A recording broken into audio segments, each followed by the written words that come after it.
Well, back in late June, you may remember, we introduced you to a newly formed citizens group here in Quincy called AJQ Quincy, formed in response to the pay raises that were approved for the mayor and the city council. I think it was June 29th or 26th, somewhere around there, that we first talked and introduced folks to AJQ Quincy. So, Joe, maybe for folks who don't know, a little bit of background about the organization. Sure. AJQ Quincy, like you said, started as individuals who were, a little concerned with the large pay raises that the mayor and city council approved and voted for them, proposed and voted for themselves back in the spring. And so we, noticing that there was a lot of the same people writing letters and talking about it online, we decided to form a group. I picked the name called AJQ Quincy because that's kind of what I think we're going for here. And it, like you said, it has been growing. In fact, Maggie and I co-founded the group, and Spencer is now on the third member of our executive committee, and we're planning on doing some more organizing later in the fall. But that's what we've been doing. And like you said, we tried to get a repeal petition in place. We fell short, but we did much better than a lot of people expected. And so we really didn't let up over the summer. We were organizing, and we continued writing letters, and then we just that took us up to the first night of city council back in session, and we had a rally, which was pretty successful. The 9-9 rally. The 9-9 rally, that's right. Which kind of started outside, tried to continue inside, and then went back outside, right? Yeah. So we did start outside. We had some speeches. Yep. We had a good turnout, and we always intended to attend the meeting. And what a lot of people in AJQ Quincy, they don't go to a lot of these meetings. This is kind of new for them. They were surprised that there was no public forum part of the city council meetings, at least not regularly scheduled. And so what we did was one of our members got up during the National Grid land use things and basically said, no problem with this telephone pole or whatever it was, but we think you guys should rethink the raises. And that is where things, got a little chaotic, but there was a big response from those of us in the audience, a standing ovation and some unorganized back and forth between President Ian Kane and those in attendance. And, we're not anarchists. We didn't want to disrupt the meeting any further. And so when things calmed down, we decided to leave at that point. And then we chanted outside the rest of the meeting. Yes, absolutely. So I guess, where do you go from here? And before we get into that part of it, I want to kind of bring Spencer into the group here because folks are new to Spencer, myself included. So learn a little bit about yourself first. I got involved really because of the raise situation. Okay. I've been living in Quincy for over 20 years. Okay. And originally was renting in West Quincy, ended up moving in to another apartment where I met my wife as a roommate originally. And we ended up buying our house in 2012. Now we've got two kids, ages 7 and 9. Their birthdays are in about a month. So really enjoying that part of fatherhood and parenthood. We're having a great time with that. I'm a financial planner, is my 9 to 5. I do a lot of things extracurricularly in terms of DJing, or I'm a bit of a nerd in terms of like role-playing games, things like that. So kind of consider myself well-rounded, but being a father, taking care of the family, and it's been my priorities. I never really thought to be much more engaged other than an active voter in Quincy in general. Mm-hmm. I just was like, well, we're living here, things seem to be moving along fine, and didn't really have any qualms. I voted in every election, and that was sort of just felt like I was doing my part. Yes, sure. And then when this raise came up, it really caught my attention because I was thinking, well, where's the dialogue here? And I'm not saying that voters need to vote on exactly how much of a dollar raise any position should have. Mm-hmm. But what really got my eye was the fact that it was voted on, in a finance committee, who is also the city council members, Correct. the full membership. Yes. So the membership is voting on their own elections and the mayor's raise, and there's no accountability. There's no, there was the Dormison report or something that came out said it should. Fun facts about the extremely thorough Dormanson report. It is technically 216 pages long. But over 200 of those pages are pasted in job descriptions of town managers from around Massachusetts. Report or something that came out said it should be something astronomical, over 300,000, and then there was we'll pare it back down to 285 or something like that, and. Dormanson included 42 different recently filled chief administrative officers in Massachusetts. Strangely, they did not include any mayors in their analysis. Or something like that, and I'm going like, these people are all voting on their own salaries. Right. Like, this seems egregious and ripe for corruption. It really, the foxes running the hen house type of scenario was the only thing I could think of. Because what's to prevent them from? Why did they set those limits? Why not go higher? I guess it would come down to there would be more people like us, engaged and whatnot. So. But it really seemed odd to me that there wasn't any more accountability and request maybe for input or ability for input. Okay. It almost felt like there was a lot of, pushback for receiving input. And it made me start to, I guess, activate a little bit more and realize that there was more going on. It was like, well, if this salary is one thing, like, what else is there that's been going on that maybe we, haven't been involved in or engaged with, or that could really use some more, community involvement. Right. Maggie, you've brought with you a whole basket full of the over 6,000 plus signatures that Just Quincy collected during the effort to repeal the raises. So you came relatively close in a relatively short period of time, right? We did. Yeah. We needed about 8,000. Yeah. And so it's like 12% of the registered voters. That's for the mayor. These are for the So city just to get council. a visual as to Just to get a visual, what it actually looks because like, right? There was actually Councillor Bill Harris, who's in Ward 6. Yes.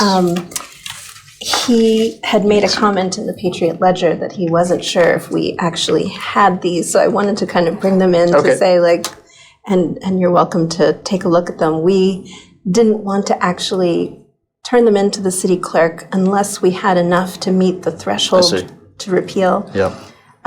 Because we heard from, all of our volunteers heard from people that they were really scared to sign, actually. Even the people who ended up signing were scared that it would somehow come back to them, and maybe they worked in the city or they had a loved one who worked in the city and they didn't. It just made them really nervous. So the people who signed sometimes really did so. Maybe it was the second time they ran across one of our volunteer signature collectors and they decided to do it. So we made that promise to them. So we're not going to turn them into the city clerk, but I personally counted all of these names. Yeah, and there was a lot of engagement from our group, volunteers, over 8,000 signatures, and it was also 4th of July holiday week. That's right. Couple weeks. So the fact that we got that close, I saw as a big moral victory in a sense of, given the short time, the quick organization that was needed, so on and so forth. So really, even though we did fall short, I want to reiterate, this isn't really just about the salaries too. Our group, our mission has expanded beyond purely a salary issue. Yeah, well, I'm glad you brought that up because I was going to ask, what if you succeeded? What if you succeeded and got the raises repealed? Then what happens to Just Quincy, right? Right. Well, I think the intensity might have notched down a bit. Right. But the idea of having community feedback and access and response and dialogue in the open with our elected leaders is something that I think applies even without this particular issue. Okay. And I've been doing some research in recent days actually just calling around the other Plan A cities in Massachusetts, and then I was calling the city offices for 6 of the ones that are closest in size to Quincy. Which ones, Maggie? Just a couple even. Oh, yeah. So Boston, Springfield, Fall River, Lynn, Newton, Somerville. Okay. Kind of standouts for me were Springfield, which is a little bigger than Quincy at 156,000. Every council meeting has a speak out for 30 minutes before the council meeting starts, where anyone is allowed to come up and speak for 3 minutes. I think that's key, before the council meeting starts, right? Starts. So it's not during the proper council meeting, but it's, part of the regular schedule of the government. Okay. And then Fall River, which is a little smaller at 94,000, has what they call citizen input time at every single council meeting and every committee meeting as well of the council. And I think they do this in the boards and commissions as well. Okay. And I just thought that was really wonderful. And for Lynn, population 101,000, they recently gave their city councilors a raise. They also have part-time city councilors. They have 11 part-time city councilors. And they had a public hearing for this, for the raise for the councilors. Yeah. So it's been, and some of the cities are doing reviews of their city charter and stuff. So it's been really interesting to see what similar cities are doing compared to Quincy. And I don't feel like Quincy is stacking up well compared to these other cities. Yeah. So would you say AJust Quincy is advocating for a similar type of public comment period? Yeah, I think we're going to be really wanting more. So would that require a charter change or a charter update in the city, do you know? Some of these cities have ordinances about how the city council meetings will run. Okay. So it might just be an ordinance. Our city charter is out of date, as we discovered through this process. Some of these other communities are updating their city charters regularly as well. So just kind of, a lot of things are happening in some of these places. Sure. That would be great to bring to Quincy, I think. To this point, the school committee had made some changes to their meeting structure to shorten the window for public engagement. Yes. Yeah. Which is exactly counter to this sort of mission that we're focused on. So it's concerning in terms of if this is the sentiment coming from the elected officials in terms of the direction to go. It means we may be fighting an uphill battle here. All these names, all these signatures, Maggie, so they'll remain anonymous for now, right? Oh yeah. Confidential, yeah. Yeah, we've made a promise to the people because people were so nervous. But we're very happy to show it to an objective journalist, if any journalist wants to look at them. Independent journalists. Independent. Yeah. Okay. We don't want them to be seen by the city because we made this promise. I'd like to point out that we don't have a position on whether there is reason for fear from the people who are nervous about signing. Right. We haven't been able to look into that.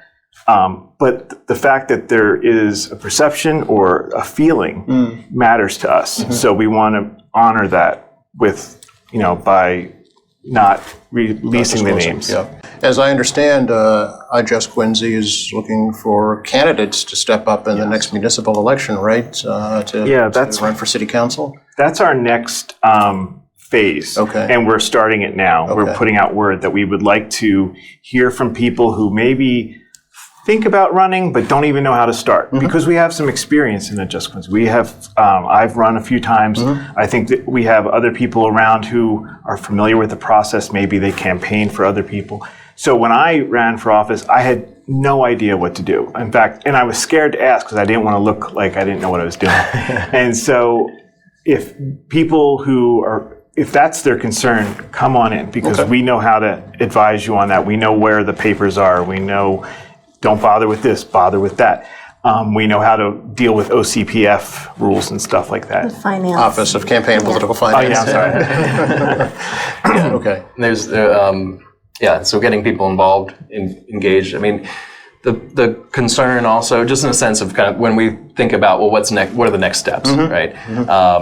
The obviously pushing continuing with the signatures that drive behind that, addressing the salaries, we're going to continue to do that. Okay. But we also recognize that we can present other options. A lot of these counselors have run unopposed. That seems bizarre to me that there wouldn't be people that would want to be engaged and actually, in a position of power to help create that change. Yes, so messages that you want to deliver to your individual city councilors right now, with regards to transparency, accountability. Joe? I would say my message, I think, would be to my fellow citizens more than it's that there's been a very powerful incumbency where the people who have gained office are there for as long as they want to be in most cases. And when that happens, they start to stop listening. They stop listening because I think they've just gotten used to it. They know what's going on. They don't believe that the citizens know what's going on. I hear a lot from the counselors that you don't understand what's happening in the background. And so because of that, they start to tune out. And the fact that the mayor at the school committee meeting brought up that we're a republic, more so than a democracy, what he's saying is, you voted for us, let us do our thing. And I don't think that's how our city should run. I think they should be coming to us and talking to us. Do they have to go with a mob rule? No, but they should at least know where we stand. And the fact that these raises went through without any public input, and not only did they go through, they went through smoothly. Like there was really no pushback. There was no discussion. There was no negotiation on the part of the people you represent. It was just what's good for each other here at this table. It became a city of 10. And 10 people made a decision that benefited 10 people. And I think that's something to tune into. Okay. Can I get your thoughts? Yeah, so I think we had a page on our website that suggested that people write to their city councilors to urge them to voluntarily rescind the raises, which we know is a long shot. But we were tracking the response rates, and so very few councilors responded to their constituents. And I just think the more we understand that, I would urge councilors to start responding and hold, ward meetings and more public hearings, because it's possible. These other cities are doing it, and it's not. There's no reason not to. Okay. So that's my message. Is I think people should be responsive, and then if they're not, then next year we'll hopefully have a slate of candidates who will, make a vow to be responsive, be transparent, be accountable, hold meetings, have newsletters. Some of the councilors do, but yeah. Okay, all right. And Spencer? I think you guys covered really all the bases. I don't have much to add other than just reiterating the transparency piece being, what I think is key, having engaged communication. Again, to Joe's point, I'm not looking to try to say something like every person should have what they want done. Obviously, that's unreasonable. But I do feel like it's really a one-way line of communication that comes from our elected officials, and I think it would be very easy to address that through more public forums. It doesn't have to be even at a city council level. It can be on a ward level, whatever. Just something where it's kind of saying, hey, we want to hear from you about what's going on here. And because the thing is, obviously, the wards are there for a reason. Different parts of Quincy, different neighborhoods, so everyone is usually more concerned about their neighborhood than others.